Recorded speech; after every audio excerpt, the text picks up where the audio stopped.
Welcome, Mr. Czaplewski here, starting to teach lesson 4-6 related rates, day 1. All right, 4-6 related rates. Mr. Czaplewski is about to blow up a balloon while the students watch. Watch, everybody.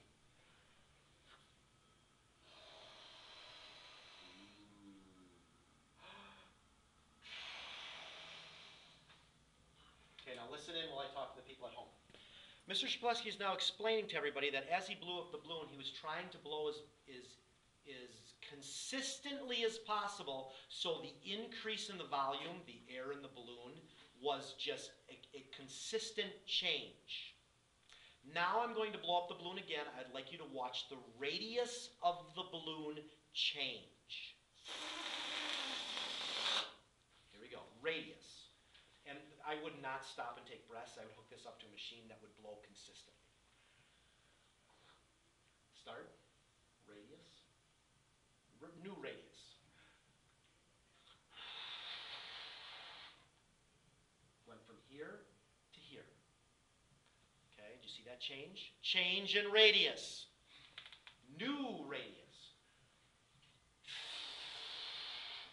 I tried to use the same amount of breath. I'm blowing and making the volume of the balloon consistently changing, yet the radius before now goes to here.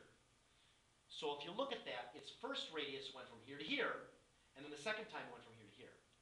The rate of the radius is changing while I blow up the balloon, even though the volume entering it is entering at the same rate. So the volume change is a consistent change. I'm blowing in so many cubic feet of air per minute or per second.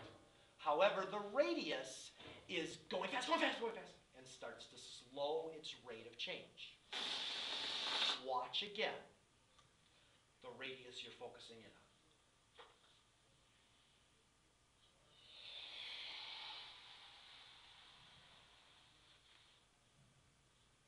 See that radius go boom. That's calculus, ladies and gentlemen. Calculus is involving rates of change that differ. Hence, you have rates that are related through a formula, but there's different changing rates in a problem. A balloon example is a perfect example. Yesterday I talked to you about the oil spill and how the circle of that oil gets increasingly different in the ocean. Notice if the oil leaked from a tanker and it started to spill, the circle changed area, and yet the radius is changing, and they're changing at different rates. That is related rates. Here's a review problem from yesterday. I wouldn't write this down. I just want to remind you of how this relates to yesterday. We're considering a sphere now. Yesterday was a circle. Now we're going to move it to a sphere with a radius of 10 centimeters. Okay, so I've got a ball that has 10 centimeters at its radius. If the radius changes 0.1 centimeters, the radius changed. Okay, the ball got a little bigger. Like a blow up of a balloon is a ball. Looking back at this, that's a soap bubble. Well, you know, when the kids make those things, they get bigger and bigger and bigger. It's the same idea. How much does the volume change? Notice how I've got a couple things here. I've got a radius changing and a volume changing. How do you do volume of a sphere? I don't know. You find its formula somewhere. The volume of a sphere formula is 4/3 pi r cubed. Okay? Then I get this. I have a question. Question number 1, what did I do? Austin, what did I just do from here to here? You took the derivative. I took the derivative. Next question. Jamie. dV. You got the hard one right off the bat. What does that represent in the context of this soap bubble problem? Change in the volume. The change in the volume. If you have a D, the volume is meaning change. Why did you see volume? Because it's V. Mandy. 4 pi. R. What does R stand for? Radius. That's the radius of the balloon. Mike. dr. Change in the radius. So we had a volume, we had a radius, we had a change in the radius, and we had a change in the volume. When you throw a D in front of it, that means change in calculus. Okay, so now the question was, how much does the volume change? I'm finding dV. I plug in the stuff I know. I plug in 10 centimeters. It's a square there. And then I have to put in dr, remember the dr, because this bubble or sphere is changing over time. If it's changing over time, what's my variable? My variable is t. Is there any t's here? No. So if I graph this on a graph, it would look like this. Time, volume. The time is the variable, therefore you need to tack a dr on there because it's implicit differentiation. This is technically dr dt, because remember in y functions you have to tack on a y prime. Danny, are you with me? Yeah. Okay. All right. Now suppose the radius is changing, next problem, at an instantaneous rate of 0.1 centimeters per second. Okay? As soon as I see this, I'm going to write something equals 0.1. Volunteer, what equals 0.1? dr. Okay? I'm going to write it at dr dt for now. Stan, was that you that said that? How do you know it's dr? Because it says here that the radius is changing. What's another clue besides that word radius? Instantaneous. What's another clue? Rate. Changing. One more. Centimeters per second. Could this have been a volume change? What would this have read instead of centimeters if it was volume? It'd be cubic centimeters. The units are also clues as to what's happening. So let's look at what happens with this problem. I start with that formula. Oh my God, where did he get that from? This is a sphere or a soap bubble or balloon. Possible question is, how is the volume changing at that moment? What do I do after I write my equation? Take the derivative. Here's your derivative. Notice how I'm throwing not just a dr, now I'm going to throw in a dr dt to remind myself consistently this is a change with respect to time. Sammy, are you good? No problems yet? Do you have a question for me? You got to be on your toes on today's lesson because today's lesson leads into this 5-day lesson on related rates. Before I forget to remind you, we have a quiz tomorrow on optimization. Okay? Quiz tomorrow on optimization. Optimization, remember, take the derivative, set it equal to 0, find what's increasing, decreasing, maxes, and mins.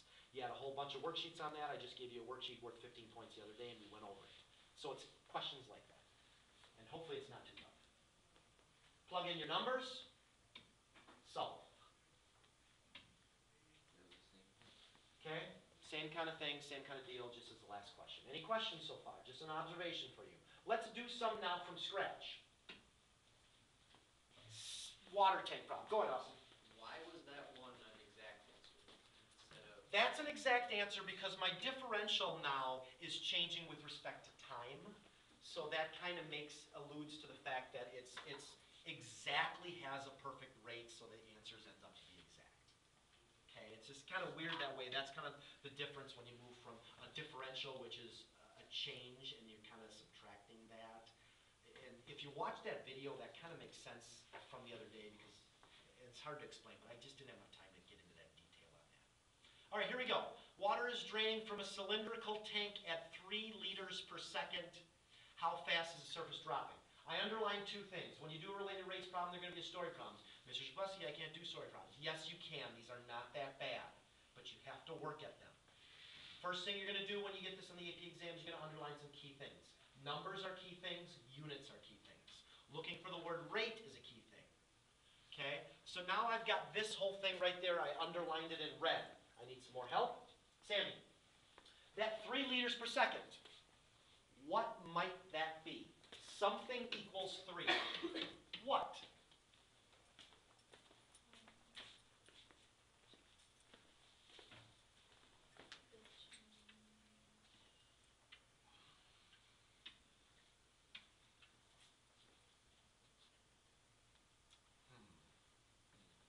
What do you think? Want to take a guess? Is this going to be involved a regular letter or a D letter? That's the very important thing. Do you know that answer? Hunter, help us. A D letter or a regular letter? A D. How do you know it's D? Sammy needs some help. Because it's a change, and it's a rate. So it's D what? Why did you say V? Because liters is a measurement of volume. So I'm going to say that that is this. Advanced people right now, that's somewhat wrong. Does anybody want to fix it? Advanced learners? Really close to being right. No? Negative. That's important too, because the water is leaking out, therefore this is a negative answer. Okay, and I am shouting today for my students who are watching this at home.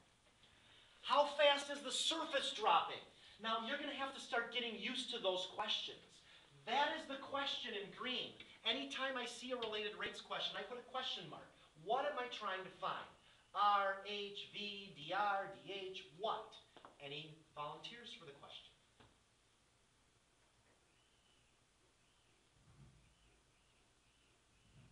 Awesome. EH, How did you know that? because it's the change in height of whatever's in there. Yeah, okay, liquid or Yeah. nuclear waste or something like that. I don't know. But here is the surface of it. It's some sort of liquid. I don't know. Oh, it's water. It says water. Sorry, I should have read that a bit clearer. It's water, and then this is draining out of the tank here. And this surface is getting smaller and smaller and smaller. And you want to know how fast the surface is dropping. So you have to not only read the words, you have to interpret what that would mean in a cylinder. That would be a DHDT. So now let's start cranking out. There is a problem with this one, and it's 3 liters. I'm not a big fan of liters, so I'm going to use a conversion here. There are 1,000 cubic centimeters in a liter. You will not have to convert on the AP exam, but I'm going to change it to cubic centimeters. Why do I do that? Because height is in centimeters, probably, or liters, or feet, or whatever. So I probably want to have centimeters, or feet, or meters, or something. So this is a conversion. On the AP test, they will tell you 3,000 cubic centimeters. They're not going to tell you 3 liters. I thought I'd throw that in there for a little conversion. So I write what I know, and I put my units on there. Now it's clearer that this is volume change. Cubic feet, cubic centimeters. I write what I need. Okay, please feel free to write these so you can get some help on that. And then I write an equation.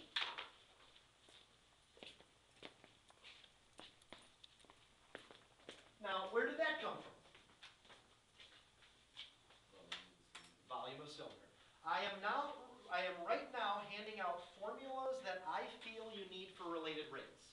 The last couple years, I put these on the whiteboard, and I didn't erase them for like a month, and then I had just people referencing the whiteboard. I thought, let's be smarter today, and let's just put them on a sheet. So you have this sheet now. I don't know if I got them all, but I tried to look at all the problems that I started doing, and I started to say, when do you use this equation, when do you use that equation? So I put them all on this sheet. There's not as many as I thought there was going to be. So, but if I encounter one that's not on this sheet, please tell me. I will replace it and give you a new sheet when we finish up related rates. So this is my radius and my height. Now here's my next question. Is there something in here that's not changing throughout the entire problem? The what of the container? The radius or the size of the container. This is not coming in like a cone. That's a whole different world of problem. This is consistent. The radius doesn't change. So watch how I kind of work on that. Okay, now there's a lot of information here. Because the radius, let me cover this up so you kind of listen a moment at a time. I'll give you a moment to write that down, because the next thing you always do is you take derivative.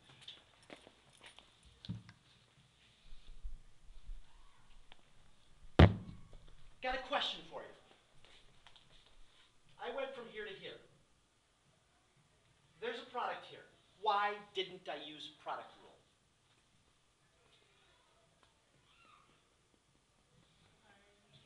Because the radius is not changing. It's a constant number. It might be 3, it might be 10, I don't know. So that's one of the hard parts of related rates. If something doesn't change, you don't think of it as a variable, you think of it as a number. That's why this is like 5. I have to think 5. Normally the problem will say the radius of the cylinder is 5 centimeters. So then you put a 5 in there right away. When don't you put the number in right away? What about the height? Well, the height changes, so you don't put the height in right away. You treat it as an unknown because it changes, it's a variable.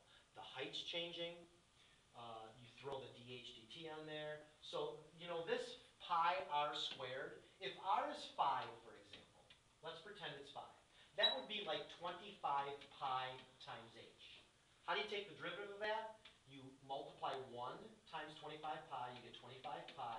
You lower the power to 0, so it becomes 1. So it's, you know, it's just a slope. It's the number in front. And then you need to throw on a dHdt.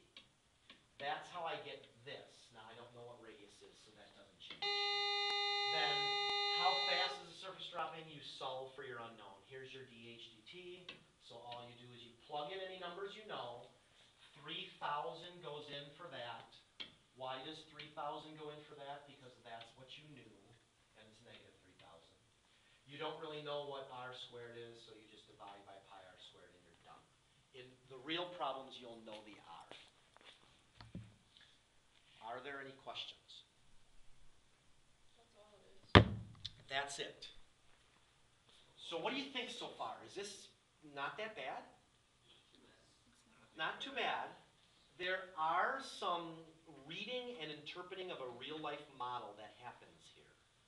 That's where it gets tricky. The tricky parts are finding the equation, which is all off of your sheet. Sometimes it's Pythagorean theorem, sometimes it's trig, I don't know. Here are some steps for related rates. These are my suggestions. Yes, Austin? Do we need to have, like, units at the ending? Yes. So, last Most one of the is time it'll units. say indicate units of measure on the exam. If it doesn't, then they don't give you points for that, but you should get in the habit of always doing that. So then would the last one be centimeters per second? Yes, because that would be the height part. Absolutely, good question. Steps for related rates. Step 1, draw a picture or a sketch. I had some models on there with a cylinder, but you don't always have to do that. And then notice what I did. I wrote down what I knew. The 3,000 for the ddt on the last one. The 10 on the first one. And write down equals a d something. Or maybe it's a radius. If it's a radius, write r equals something. Write it down. The next thing, write down the question mark. What are you looking for? And underline it. Sometimes it's dHdt, I don't know. Sometimes it's drdt, I don't know. Sometimes it's dvdt. Sometimes it's dAdt, if I'm using Pythagorean theorem, a the side of a triangle. The next one is to write an equation that relates to variables. This is the sheet that I handed out to you with all the equations on it.